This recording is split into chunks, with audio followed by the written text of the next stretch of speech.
video is going to be me talking about, well, mostly, a couple of them I'm not going to talk about, but a couple of them explain a little the plot, the films that I've watched. About 11, 12 films that I've watched, but the first one I'm going to show is, gosh darn, bottle, okay. I have all sorts of different crap up here. But anyways, the complete 14th season of Supernatural. Just cannot wait until season 15 comes out. I haven't watched one single episode of season 14, though, so this is going to completely be brand new to me. So I was so happy when season 14 was at Walmart, purchased it, and I'm going to watch it soon. But yeah, season 15 is going to be the last season. Oh my god.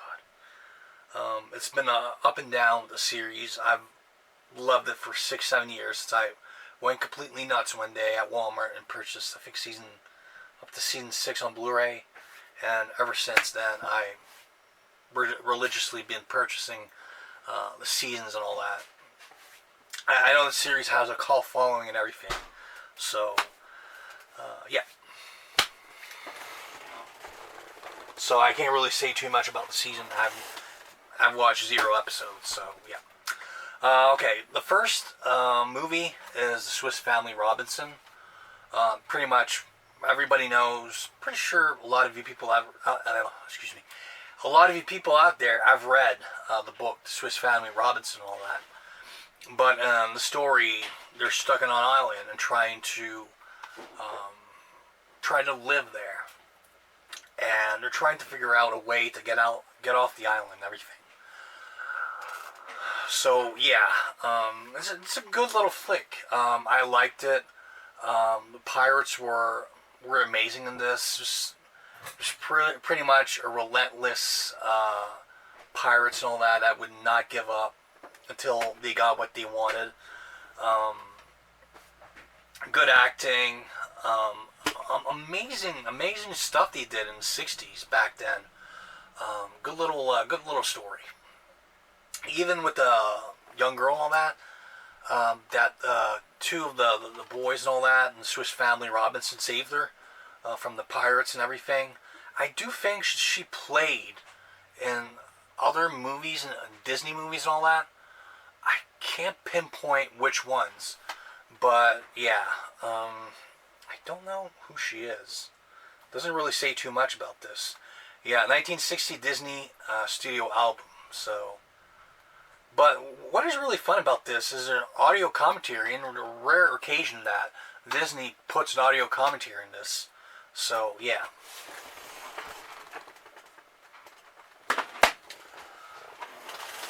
City of Violence. Really love this Korean Thai film. Witty, violent, and sometimes a lot of blood. The main protagonist, villain, and everything in this film, loved him from beginning to end. Just really, you do not want to screw with him. You pretty much go in a fight with him and all that. You win. He's gonna find a way to either kill you or humiliate you. So yeah. And then we got a cop and all that just pretty much is relentless to try to find him, in which 20 years prior they were best friends. And why he became a mob boss like that, or and such, doesn't really explain too much in this movie, but he's just really a psychopath. So yeah.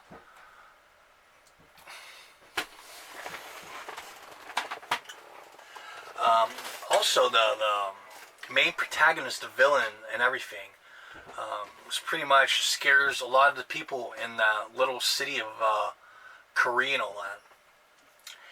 And pretty much, if you don't give him your land and all that, he's gonna either kill you, kidnap you, torture you, or whatsoever. If I were to make a movie, I probably would do a villain like that. because I love over-the-top crazy villains that, I don't know, you pretty much wouldn't see anywhere else. To me, honestly, a lot of villains we've seen in American cinema they're pretty much cookie cutter type villains, and there's nothing original. But yeah, anyways, enough about this. As above, so below. Pretty much about, I can't ever remember her name. A young girl and all that, well, young woman. Pretty much she has a PhD in all sorts of different things. I think she has one in archaeology and all that. I think she's an archaeologist. So in France, she pretty much thinks that she found some sort of pharaoh. I think it's like some sort of pharaoh gem or something like that, and pretty much hires people and all that to bring her to try to find a way to go into the caves and all that. It's pretty much them trying to survive during the film, from beginning to end, because the deeper they go, the more dangerous it becomes and all that. When she does something horrible, a lot of them start dying. And yeah, I would not recommend this film for anybody that's claustrophobic. That's pretty much claustrophobic means tight spaces and everything. Yeah, it's a good movie. I do think that there is a French version of this film. I don't know if this was originally filmed in French, that they put it in English. I don't know. But as above, as above, so below.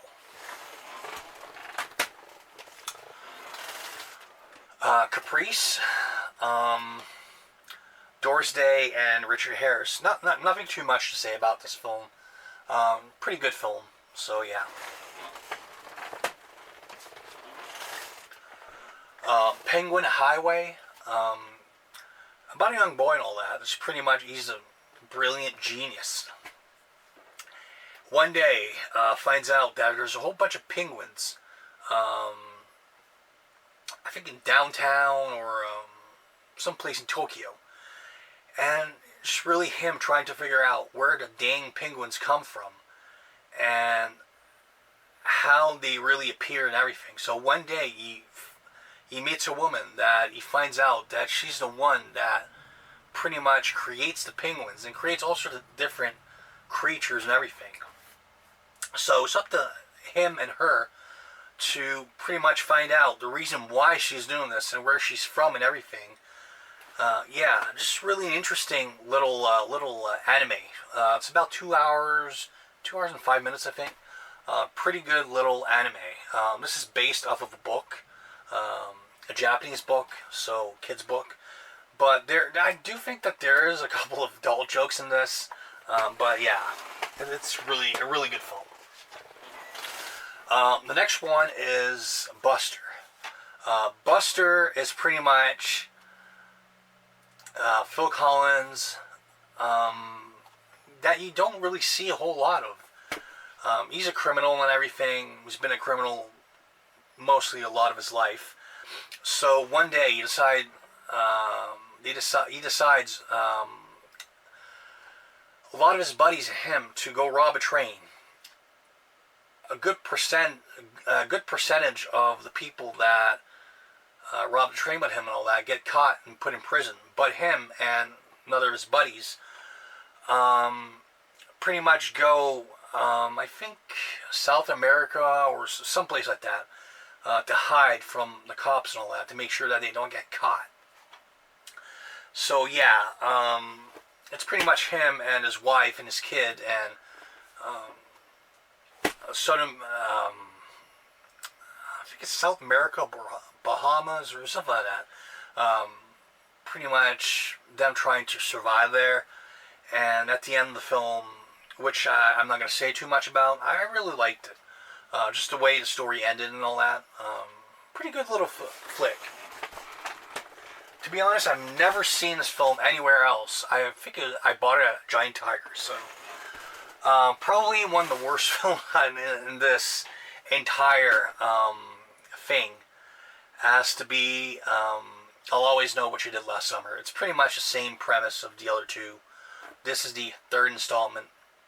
It's pretty much about a whole bunch of kids and all that just a legend of their town, the Hook Man, the fisherman Hook Man and all that. They just pretty much prank everybody, but the prank goes completely wrong. Somebody dies, somebody gets killed, and the year after, somebody knows, and somebody is starting to kill a lot of the kids. Same premise. And to be honest, I don't really care about the movie. I don't even remember who the damn killer is, and yeah, director's commentary. So I don't really care for the movie. I probably one day I will rewatch it just for the commentary itself, just to see what the director has to say about it, because it was a horrible film. Next one is a beautiful, beautiful film. Highly recommend to anybody out there if you find it. Long Way North. Pretty much about Sasha. Pretty much Sasha humiliates her parents and all that, and pisses off the Tsar and all that. I think in Russia, or yeah, St. Petersburg, Russia. Yeah. And she wants to prove to her parents and a lot of people that her grandfather actually made it to the North Pole. And it's her adventure, trying desperately go to the North Pole and all that, and trying to prove to everybody that she was right all along. So yeah, really good film. Love the animations of this. I probably would give this 8 out of 10. Excuse me, 8 out of 10. Just really, really, truly love this film. The next one is a film that to this day, I still love. Can't Hardly Wait. Lauren Ambrose, in which she plays in 6 Feet Under and all that. She plays a character of, damn it, I can never remember. But anyway, she played a character in the 6 Feet Under and all that. And you got,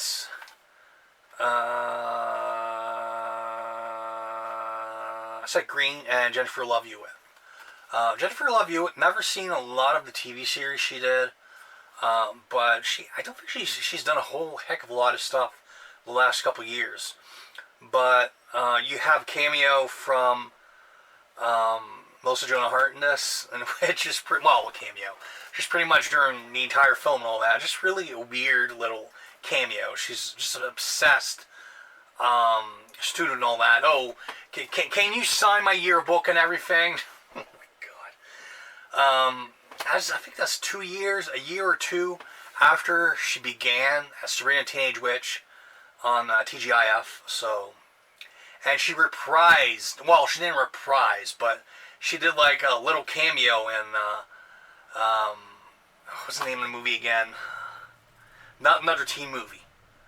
She did a little cameo in this, which was funny as hell. But yeah, it's pretty much about a whole bunch of students and all that have a party. You have the jock, Mike. You have the popular girl, Jennifer Love Hewitt. Pretty much she broke off with him and trying to go on with her life and all that. You got the nerd. I think it's Charlie Cosmo, something like that. And you have Seth Green's character and Lauren Ambrose's character and all that. And pretty much during the film they fall in love. Just really an up and down relationship. And then you have, yeah, it's pretty much it. And you have all sorts of different little cameos from different characters and all that, which is pretty funny.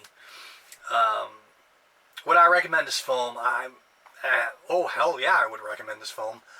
Um, Ethan Embry's character and all that, which I can't remember right now what his name is, which I can never remember.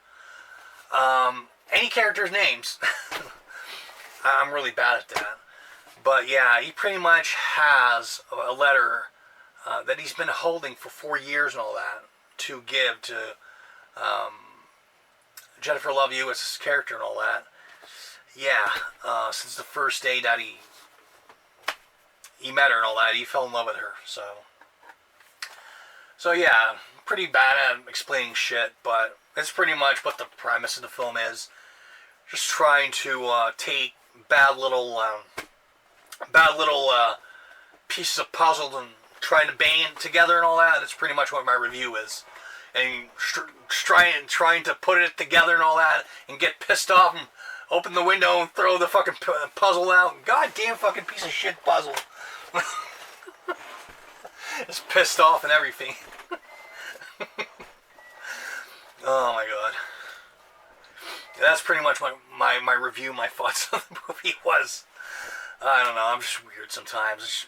I just ramble and say all sorts of different effed up things, but anyways.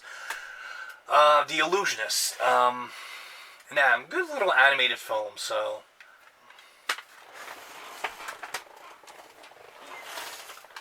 The Brink.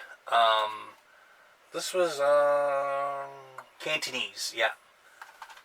I think it's Chinese film, I think. Yeah. I can't really explain too much about the plot, but if you see anywheres, watch it. So. And last but not least, one film that I really thought that I would love, and the cover to the entire freaking movie is the reason why I purchased the damn thing. Look at this. Look at the damn cover to this. This is what we're missing in covers on either DVD or Blu-ray. When you get generic, boring, uninteresting covers and all that, you don't want to buy the movie. This right here, this is the sole reason why I purchased the damn movie. Because it seemed really interesting. Because I remember renting a lot of movies when I was a kid and all that. And a lot of weird little artwork like this. And this right here, this is the artwork that really brought me to a point I wanted to buy it. But yeah, it's pretty much about a low-level criminal, John and all that. Pretty much, one day he screws over his boss, and yeah, he decides to go rob an old Chinese man's store and all that. Steal a whole bunch of money to give to his boss and such. So yeah, everything goes terribly wrong. By being there, he steals some sort of amulet or bracelet and all that he pretty much finds out later on that he can go a couple minutes in the past and all that and just create different entities of himself. So yeah, it's just pretty much him trying to survive the Chinese and his boss and a whole bunch of idiots and all that that work for him. Yeah. And it's just really hard to explain, but again, I thought I was going to like the film, but I probably will rewatch the film again. Probably with commentary, just to see what the director has to say about the film. It's a New Zealand production. Never really heard about this company. Blur and Sharpen, so Dark Sky Films, so yeah.